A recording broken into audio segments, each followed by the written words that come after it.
Huwag magbanal-banalan, maging totoong banal. Ako po si Father Fiel Pareha at ito po ang ating segment, ang Daily Devotion, na kung saan tayo po ay magdarasal, magbabasa at magninilay kasama ng salita ng Diyos sa buong taon. Manalangin tayo. Sa ngalan ng Ama, ng Anak at ng Espiritu Santo. Amen. Halina, banal na Espiritu, liwanagan mo ang aming puso at isip, nang maunawaan at may sa buhay namin ang iyong salita. Amen. Our Bible passage for today is from the book of Psalms, chapter 11, verses 4 to 7, and I read it for you. The Lord is in His holy temple. The Lord's throne is in heaven. His eyes behold, His gaze examines humankind. The Lord tests the righteous and the wicked, and His soul hates the lover of violence. On the wicked He will rain coals of fire and sulfur. A scorching wind shall be the portion of their cup. For the Lord is righteous. He loves righteous deeds.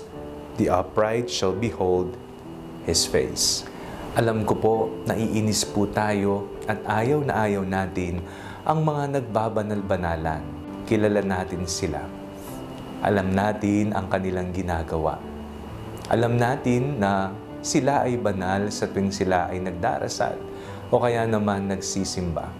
Ngunit ang buhay naman nila ay taliwas sa kanilang pinaniniwalaan. Isa pong malaking hamon lalo na po sa ating mga Kristiyano ang isabuhay ang ating pananampalataya. Oo nga, maaring napagsabihan ka na nagbabanal-banalan ka, nagbabait-baitan ka lamang sa loob ng simbahan, ngunit ang ugali mo naman ay para bang demonyo o kaya naman hindi kasiyasiya sa harapan ng Diyos. Tayong lahat ay nagsusumikap. Kailangan po nating unawain na tayong lahat ay mayroong pagkakasala. Tayong lahat ay hindi perpekto.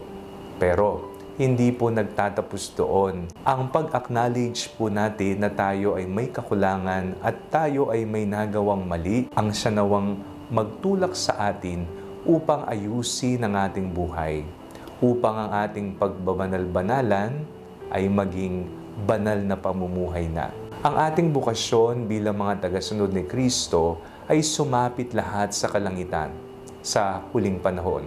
Tayong lahat ay tinatawag na maging banal. Nariyan ang mga santo bilang ating mga uliran, mga halimbawa kung papaanong sila na mayroong pagkukulang din noon at pagkakasala ay nagawa nilang lampasan ito at i-focus ang kanilang sarili sa Diyos sa paggawa ng tama at sa pagsasabuhay ng salita ng Diyos. Kaya naman po, sa susunod na tayo ay matawag na nagbabanal-banalan, sabihin nating tayo ay nagsusumikap. At kung tayo ay nagkamali, aminin po natin ito at huwag nating pagtakpan. Tayo ay humingi ng kapatawaran at gawin natin kung ano ang tama sa susunod.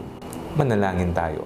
Panginoong Jesucristo, biyayaan niyo po kami ng isang puso na marunong kumilala sa aming mga pagkakamali, sa aming pagkukulang, sa aming katamaran sa paggawa ng mga bagay na kailangan naming gawin.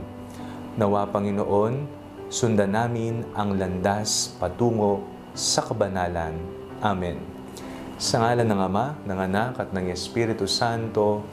Amen. Huwag po ninyong kalimutang i-like ang video ito, mag-comment po kayo and share it with your family and friends. Ang Panalangin Bago Matulog ay may sariling Facebook page na po. Huwag niyo pong kakalimutang mag-like at mag-follow dito and do not forget to subscribe to our YouTube channel. I-click niyo lamang po ang link na nasa description ng video ito o kaya naman po, just search Father Fiel Pareha. God bless you po.